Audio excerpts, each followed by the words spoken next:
Welcome back to the Morgan Thomas Show with my co-host, Big Al, Alan Adams. If you want to interact with us throughout the week, over on Facebook, Alan Adams, Morgan Thomas, the Morgan Thomas Show on Facebook. Over on YouTube, you can check all of our videos in one condensed place on YouTube, the Morgan Thomas Show. And if you'd like to talk to us on Twitter, at Clemson Morgan, Alan's at Clemson Allen, but Alan never uses Twitter, so forget Alan. But I do use Twitter, so go check it out. I enjoy it. Let's get into our last segment, our final segment of the show, and that is our Clemson versus Louisville preview and prediction. As I said earlier, ESPN's FPI for Clemson at Louisville is Clemson winning 93.4%.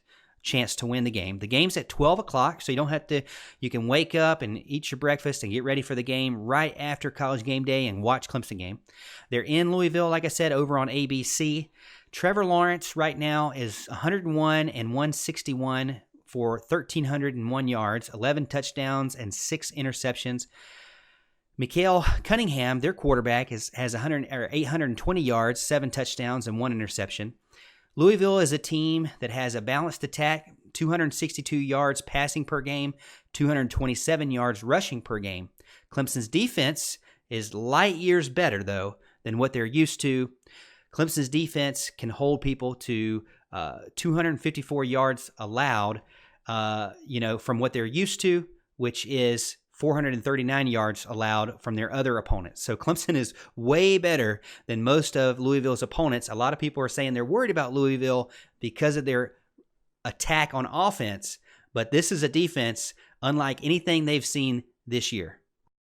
Yeah, I agree with you. As a matter of fact, they come off, like we talked about earlier, an impressive win against Wake Forest. I say an impressive win, an impressive offensive performance, at least with 62 points being scored. I talked about the questionable call on the onside kick. They're averaging over 37 points a game, but like you said, and I think this is very key, they have not played the defense that they're going to play on Saturday.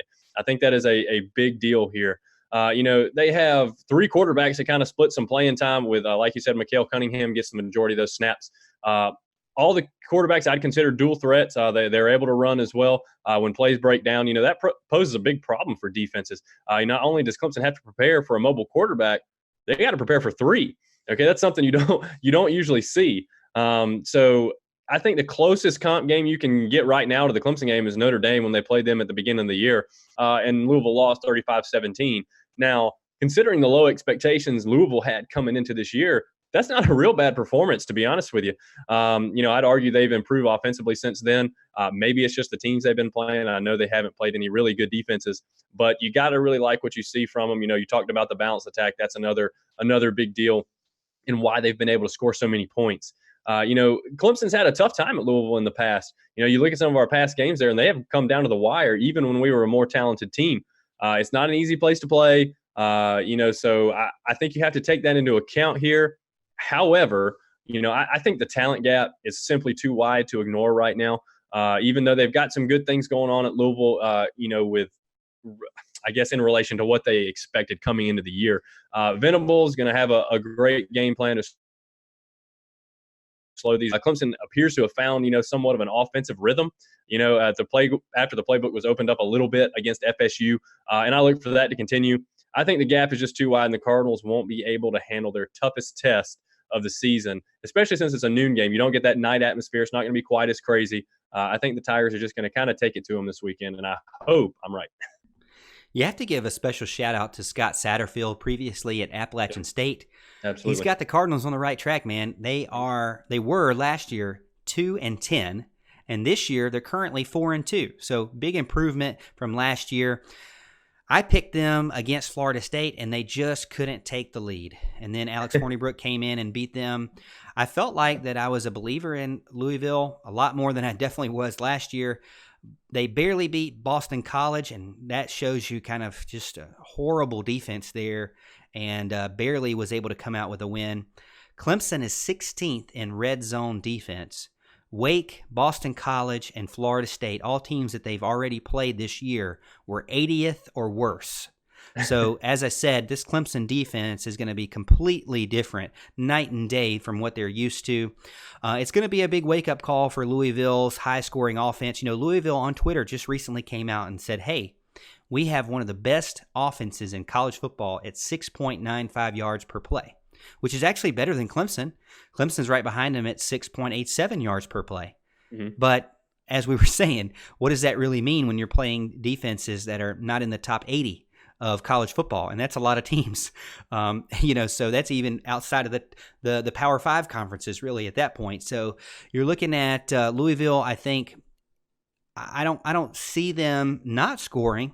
I think it's going to be interesting, but it's also weird to say that because as some people are saying in chat, Clemson doesn't let people score until their third, fourth string gets in there. And then that's when teams start scoring.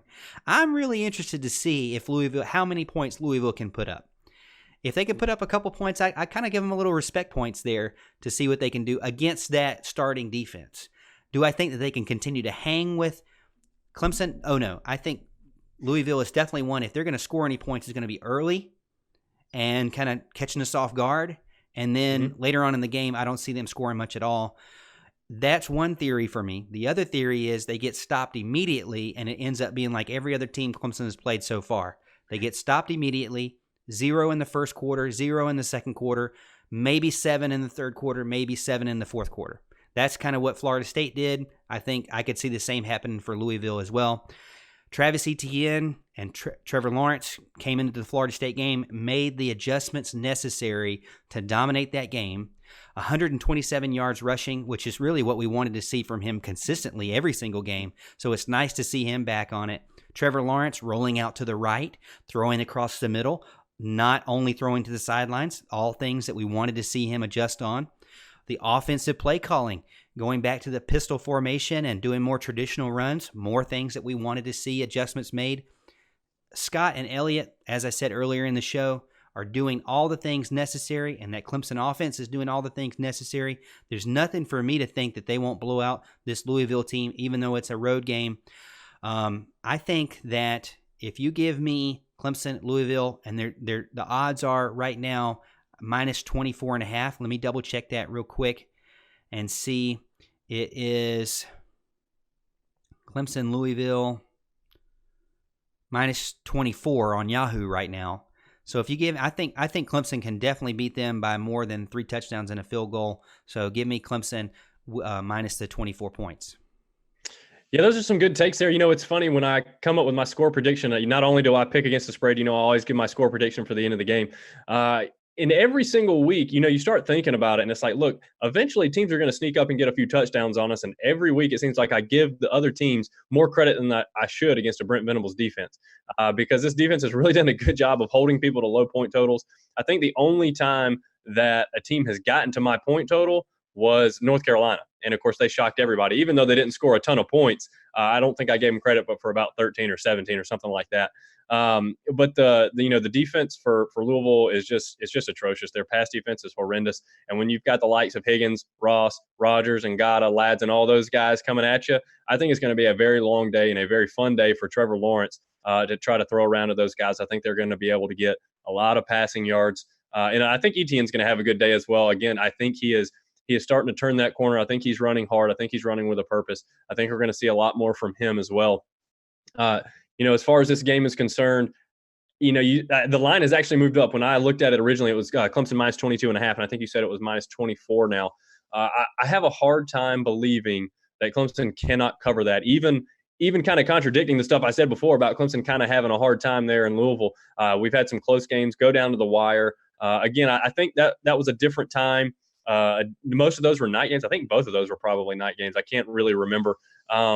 But this is a nooner. They're not going to be quite as amped up. They're not going to be quite as jacked. I think they're going to kind of get caught off guard, not expecting what we're going to throw at them defensively. I am taking Clemson minus the 24 points. My final score prediction is Clemson 59, Louisville 20. So you're thinking 20. Clemson on average is allowing 12 points per game. I was going to ask you that question. So you think Clemson will be able to hold them or not be able to hold them to their average of 12 points per game? I really don't, and that's simply because I think we're going to kind of get ahead. Like I said, with 59-20 is my score prediction. So I think we're going to have some backups in relatively early into the third quarter, which is going to lead to a couple of touchdowns. And it's different when we're bringing our backups in against a North Carolina, even though we really didn't against North Carolina, but, a poor offensive team. Let's put it that way. When we're bringing them in against somebody like that, a Charlotte or somebody that has trouble even scoring on our backups. This is a little bit different story. Louisville is a little more advanced offensively than that. At least they appear to be. So I believe our defense is going to do a decent job, even our second and third stringers, but I don't think they're going to be able to hold them out of the end zone like they have been.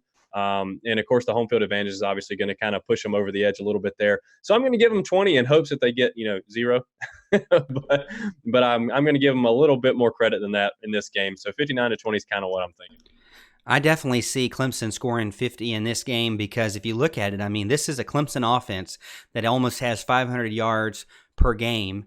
And then this is a Louisville defense that almost has 450 yards allowed per game. So this is just the perfect storm for Clemson's offense to just keep trucking the way they did against Florida State. People in the chat are saying that they don't believe that Louisville is going to hang with Clemson. They think that they're confident in what Clemson is going to do to continue to be on track on their offense. Mm-hmm. Bob is saying, what's the game temperature? What's the temperature at game time going to be? It's been pretty cool here in the South. I'm not really seeing. I'm not seeing a weather. Oh, it's saying AccuWeather over on ESPN 75 degrees at the 12 o'clock kick. So pretty cool weather there. But again, I have to go with Louisville, and I have to go with Clemson on this one. Whoa, about made a big mistake there. But I have to go with Clemson on this one. Just statistically, it looks like they can hang on the offense, but their defense. They're giving up 31 points per game on average, almost 450 yards per game on average. I can't hang. That 4-2 record is nice, but it's going to go to 4-3. I don't see them hanging at all. Bo's saying over on YouTube, thanks for the great show. I appreciate it, Bo. Thanks for the support. Bo's also asking, who do we think is going to win the Coastal? Well, we'll know this Saturday for sure. I think between Duke and Virginia, those are the two teams that we think are going. Really, they're going to be battling for that top spot now. I think once they get past that game, they'll be able to continue on because both teams have kind of gotten through the halfway mark and kind of settled in more. It's really a toss-up for me. I feel like Virginia will be able to beat Duke at home because it's a home game for them. So I'm going to say that Virginia is going to continue on, and Clemson will likely face Virginia against, or Clemson will be against Virginia in the ACC championship. What do you think? Yeah, I have to agree with you there. Obviously, I was a little disappointed when Virginia lost to Miami. I was honestly thinking they were going to push Notre Dame to the wire, and they really did. That was a good game for quite a while there. I can't remember what the final total there was, but Notre Dame, I think, won comfortably at the end of the game. But Virginia is a good team. Duke is actually a little better than I thought they were going to be. I didn't think they were going to be competing like they are. But as you said, home field advantage, I'm going to give the edge to Virginia, and I'm going to roll with them. I picked them at the beginning of the season, so I'm going to stick with that, and I think they're going to face Clemson as well. We appreciate it. That's the show for this week. We hope you enjoyed watching and listening. If you're listening to us over on the radio, please check us out on Facebook, YouTube, and The Roar. This is the Morgan Thomas Show with Big Al. It's our bedtime, Al. We are out of here. We hope you have a great weekend. And as always, Tiger fans, we'll see you at the top of the hill.